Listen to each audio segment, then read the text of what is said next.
finally did it. I have a major accomplishment in my political commentating career. I completely made it through a Democrat debate. It was hard. It was grueling, just like a marathon. You have to pace yourself. Can't get too carried away. Can't take it too seriously. Man, those candidates are terrible. When Tulsi Gabbard looks like a moderate, you know you're off the left wing of the party. I have so much to say about this, but I'm going to limit it to the financial aspects of the debate today. And then also I want to talk about Blockbuster and GameStop and maybe a solution for GameStop. So if you know anyone who works at GameStop, work at GameStop yourself, or want to see GameStop to continue and not go out of business because they're finding, they're having the brick and mortar struggles, this is a good show for you. And then tonight on Reform Jellicle, we're recording live. If you want to come help and support AD and I as we are trying this new venture and want to come and listen live and interact with us on the show, we'd love to have you there and love your support. We'd really appreciate it. We're doing that tonight at 8:30 p.m. Eastern time. This is How to Build a Tent.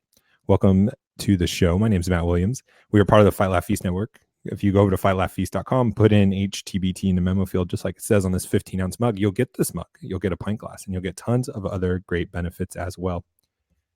And you'll be supporting us most of all. Don't forget about our book club, Never Split the Difference. That is coming up. It's going to be every month, the last Tuesday. And we'll do a live podcast for that. So I'm just finishing up the book and summarizing it so that we can make it efficient, and then look forward to hearing what you guys thought about the book and talking about it too. It's a great opportunity for you guys to be on the show, on a podcast show as well. All right, so let's get into it. First of all, I just want to talk about the opioid crisis because it's starting to get really obnoxious to me, and it's just becoming a political, talking point to get people riled up and to get people to feel good about the candidate themselves. The most striking thing about the debate last night and all of the discussion about how the big pharma companies need to pay, not one person, not one question was directed to what do we do with the doctors? If you didn't know any better, you would think that the drug companies are selling directly to these patients, these people that are abusing the drug. There's no talk about personal responsibility either, but we'll leave that aside for now. You would think that the pharmaceutical companies were selling on Amazon and getting one-day delivery of these drugs. But we actually have these highly trained, certified, insured, professional people writing prescriptions for these drugs, and not one question, not one comment, not one solution, not one plan had anything to do with the doctors last night, the Democrat debate. And the reason why is they don't care about the problem. How many wars on X, poverty, crime, mass shootings, how many discussions have to be made? How many policies have to be implemented? How many rights have to be taken away before we realize that they don't care about solving the problem? The problem never gets solved. So why are they talking about it here? One, they want votes. But secondly, this is a shakedown. These pharma companies have already settled a lot of these suits, and yet they're still being a punching bag. And the problem is not going to change because it's the doctors writing the prescriptions. There is a safety valve, and it's supposed to be the doctor. Where is the accountability for the doctor? In 8th grade, I didn't even I went to 8th grade for 2 weeks. Got hit in the back of the head with a stapler, knocked unconscious in English class. English is dangerous. Public schools are dangerous. It was my first 2 weeks in public school too. No joke. I was in private school before that. I was addicted to Vicodin. Taken a lot. Didn't even go to 8th grade. Had to take a test to pass to go to 9th, which says something about the education system. If I don't even need to go to school and I can still pass the the test to get through, that means that they just want to shake down and they're not serious about solving these problems. They just want money from the pharmaceutical companies.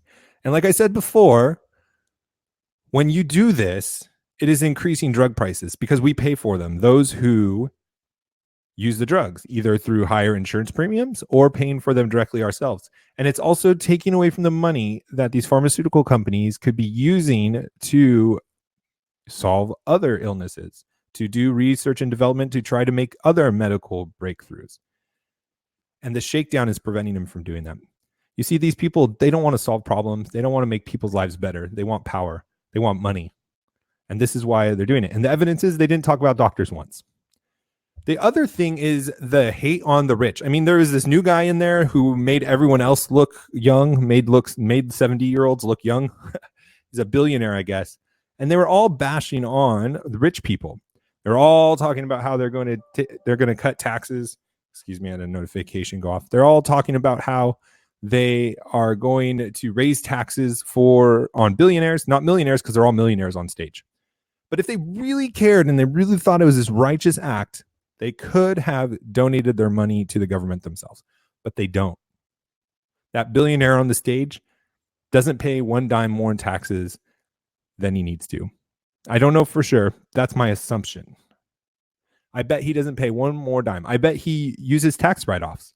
I bet he has expensive tax attorneys that are using and leveraging every loophole that they can find. Something that we don't have the privilege, us common folk, to have a whole army, a whole law firm of attorneys to lower our taxes.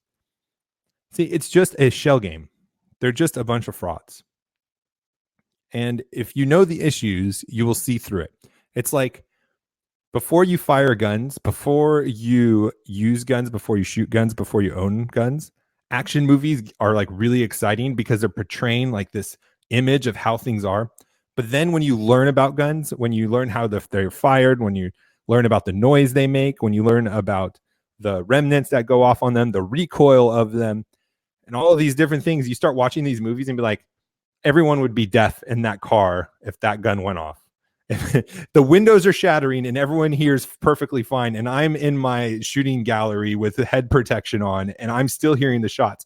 But somehow these people in an enclosed area, in this enclosed building, in this enclosed room, in this enclosed car, they are fine. And so you start seeing these things. And that is why it is important for us to be educated and not just be indoctrinated in public schools, in the government schools, because they're setting us up for the brainwashing. They're setting us up for this game to be run on us.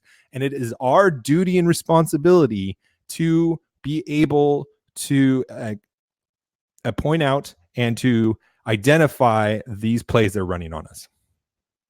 Okay, enough about that. I'm going to save some for tonight. The next thing I wanted to talk about, I saw this article where the Blockbuster, the CEO, could have bought Netflix, had an opportunity to buy them for $50 million, but thought it was a joke and Blockbuster was going to beat them. And I'm thinking in line with that, of GameStop, who's having similar issues. And I'm just trying to think. Sorry, I'm talking past my mic. Rookie move.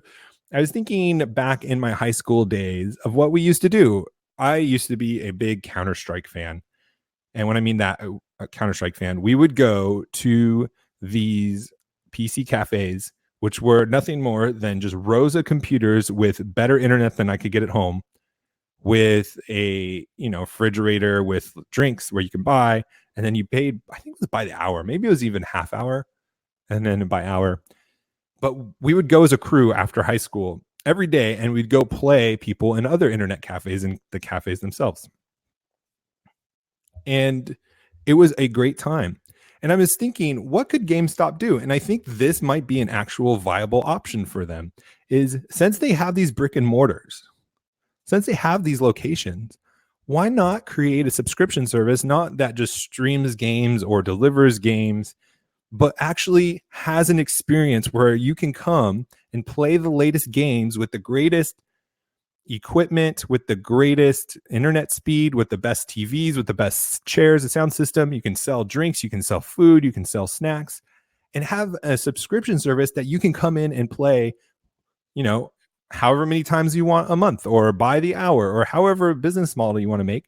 And then you can also sell games. You can continue your business model, but then you're leveraging the brick and mortar aspect that Netflix and that these other online companies aren't going to be able to take from you. And that was actually a really fun thing for me as a kid, is to be able to go to these places and play and have this community and have the latest technology and to play the latest games. And a subscription service, I think, would be great for that. So that might be something for GameStop to consider, to think about. You have to be looking and leveraging different ways that things have been done in the past in other industries to be able to compete.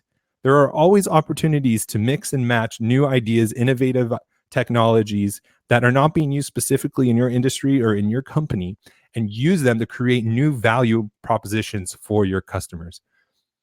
I think GameStop's going to have to do something like that, because they are not going to be able to survive simply selling video games.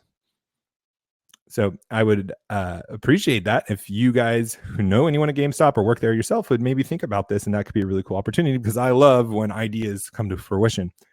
Now, let's go out, be successful, think of ways that we can be innovative, like that example in GameStop. Let's be educated and not be deceived by the runs the politicians are making on us. And we will talk to you next time. God bless.